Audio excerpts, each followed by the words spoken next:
Every day, utility vegetation inspectors walk onto someone's property to do a job that homeowners didn't ask for and often don't understand.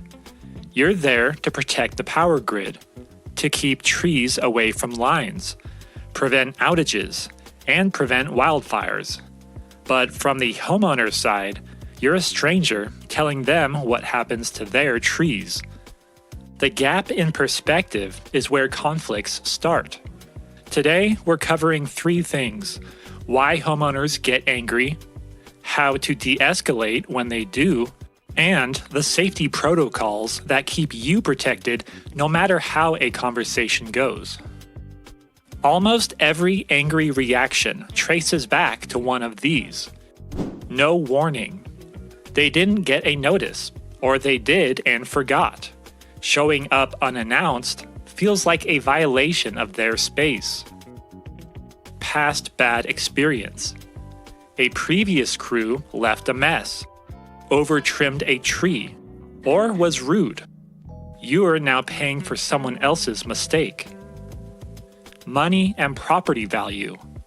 Trees are expensive to replace, and homeowners often believe, rightly or wrongly, that trimming or removal lowers their home value. Misunderstanding of authority. Many people don't know utilities have a legal right-of-way or easement. They think this is optional, and telling them otherwise can feel like a threat. Feeling unheard. Often, the anger isn't really about the tree, it's about not being consulted. Knowing the source of the anger changes how you respond. Someone who feels blindsided needs information. Someone who feels disrespected needs to be heard first before you explain anything. Use this sequence. Remember it as LEAP. Listen, empathize, ask, provide options. Listen first fully. Let them finish their sentence. Don't interrupt to correct them, even if they're wrong. Interrupting an angry person escalates them faster than almost anything else. Empathize before you explain. A simple line like, "I understand this is frustrating. Nobody likes seeing their trees touched," costs you nothing and lowers the temperature. Empathy is not agreement. You're not agreeing the work is wrong. You're acknowledging their feelings are real. Ask, don't tell. Instead of, "I have to trim this," try, "Can I walk you through what we're seeing and why?" Questions invite dialogue. Statements invite arguments. Provide options where they exist. Sometimes you can offer alternatives. Trim versus remove. Timing flexibility. A callback from a forester or arborist. Giving people some control, even small, diffuses a lot of anger. When there's no flexibility, like a hazard tree that must come down, be honest about that too. Don't pretend there's a choice when there isn't. A few tactile reminders while doing this. Keep your voice level and slightly slower than theirs. Match their volume and you both escalate. Use their name if you know it. It personalizes the interaction.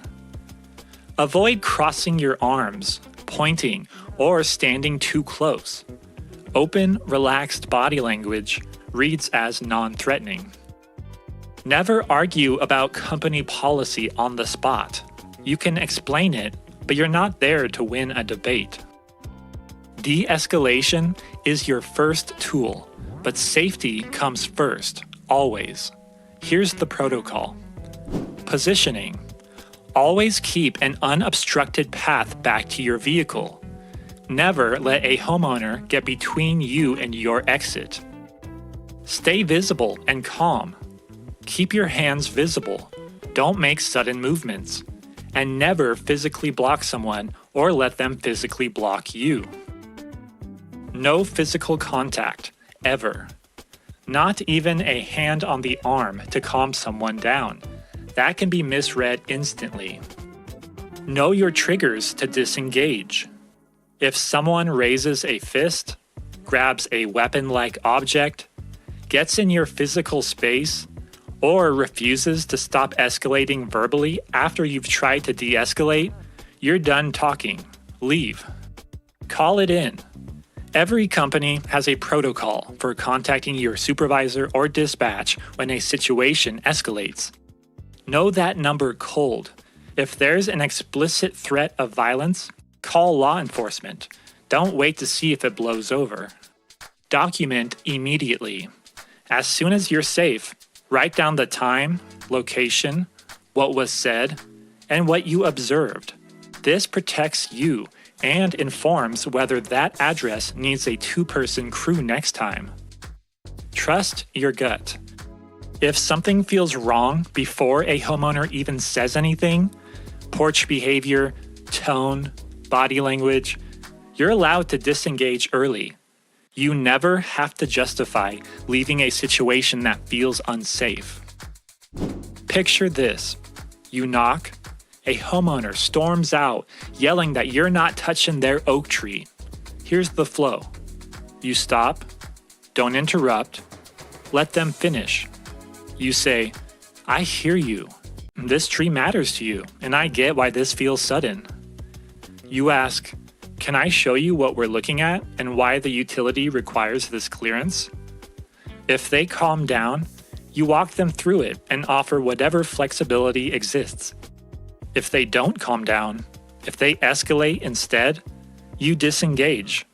Keep your exit clear and call your supervisor once you're safely away. That's the whole model. Empathy first, information second, safety always, non-negotiable. You will not win over every homeowner, and that's not the goal. The goal is to do the job professionally, keep the public informed and respected, and go home safe every single day. De-escalation protects your relationship with the community. Safety protocol protects you. Use both every time.